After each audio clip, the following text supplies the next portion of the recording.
안녕하세요. 쌀과 밀가루 두 번째 스토리입니다. 지난 영상에서는 쌀과 밀가루 중 어떤 것이 더 나은가 였는데요. 궁금하신 분은 미리 보고 오셔도 됩니다.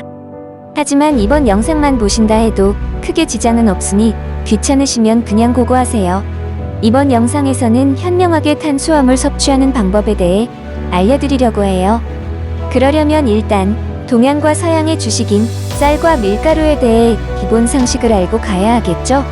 먼저 쌀에 대해 알아볼게요. 일단 우리가 먹는 쌀의 품종부터 알아볼까요? 한국 사람이 매일 먹는 쌀은 일본형 쌀이라고 하는 종류인데요. 자포니카형이라고도 부릅니다. 주로 한국, 일본, 중국 중북부, 브라질 등에서 생산되는 품종으로 쌀알이 통통하고 끈기가 있는 것이 특징입니다. 자포니카 품종으로는 한국 사람이 주로 먹는 고시이카리, 이탈리아의 카르나놀리, 스페인의 분바, 미국의 칼로스 종이 있습니다. 또 다른 종류는 인디카 품종인데요.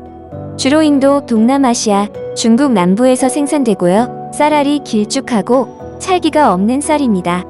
인도의 바스마티, 태국의 제스민 종류가 있습니다. 쌀은 쌀결을 벗겨내는 도정 과정을 거쳐야 하는데요. 쌀은 도정 정도에 따라서 정백리, 7분도미, 5분도미 등으로 구분을 합니다.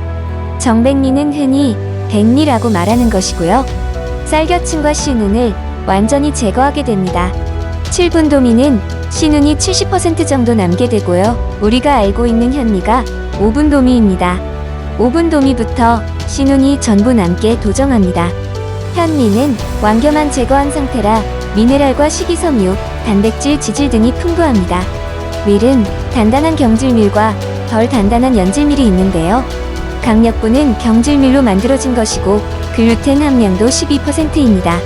박력부는 연질밀로 만들어졌고 글루텐 함량은 8% 정도로 보시면 됩니다. 이 두 가지 밀의 중간이 중력분입니다. 글루텐 함량은 10% 정도고요. 그리고 밀의 종류에 따라서 통밀가루, 호밀가루가 있습니다. 글루텐이라는 단어에 대해 다시 한번 설명하지 않을 수가 없는데요. 밀가루의 단백질 중에서 글리아딘과 글루티닌을 통틀어 글루텐이라고 합니다. 글루텐은 물과 섞어 반죽하면 서로 들러붙게 되는데요. 반죽을 치대면 치댈수록 더 단단하게 들러붙습니다. 이런 반죽의 특징이 쫄깃한 식감과 반죽이 부푸는 것과 관계 있는데요. 보통 빵 반죽에는 베이킹소다를 넣게 되죠. 베이킹소다에서 나오는 탄산가스가 서로 엉겨붙은 반죽을 뚫고 나가지 못하게 되면서 반죽이 부풀게 되는 것이랍니다. 그러니까 강력분으로 만든 쫀쫀한 반죽이 더 잘 부풀어 오르겠죠? 이러한 글루텐에 따른 밀가루의 부푸는 특징은 어떤 지역에서 자란 밀인지에 따라서도 달라진답니다. 예를 들어 최고의 품질을 자랑하는 프랑스 밀가루는 그 밀가루에 있는 독창적인 단백질 성분 때문에 아주 맛있는 빵을 만들 수가 있습니다. 반면에 한국의 밀로 만든 밀가루로는 이러한 빵을 만들기가 힘들죠. 통밀은 밀의 한 종류로 껍질을 벗기지 않은 상태의 밀이 통밀가루의 원료가 되는데요. 식감은 거칠거칠하지만 껍질에 함유된 식이섬유가 풍부하고 철이나 아연도 풍부합니다. 포만감도 좋고 변비에도 좋습니다. 호밀은 원래 밀이 자라지 않는 땅에서 밀 대신 키운 곡물입니다. 호밀은 밀보다 식이섬유나 비타민 B가 훨씬 많답니다. 그렇다면 이러한 탄수화물을 현명하게 섭취하는 방법을 알아볼까요? 탄수화물 섭취 시 생각해 봐야 할 항목이 GI, 즉 혈당 지수라는 것인데요. 이것은 음식을 먹은 후 혈당이 상승하는 속도를 나타내는 지수입니다. 포도당 100g을 먹었을 때 혈당 상승 속도를 100으로 하고 각 음식 100g을 먹었을 때 혈당이 상승하는 속도를 0에서 100까지의 값으로 산출한 것입니다. 즉, 혈당 지수가 높다면 음식을 먹자마자 혈당이 빠르게 상승해 인슐린이 많이 분비되고 이로 인해 혈당이 빠르게 떨어지면서 또다시 음식이 필요하게 되는 악순환이 생긴답니다. 몸의 에너지원으로 사용되고 남은 탄수화물은 지방세포에 포도당 형태로 저장되어 건강에 악영향을 주게 됩니다. GL, 즉 당부화 지수도 생각해 봐야 하는데요.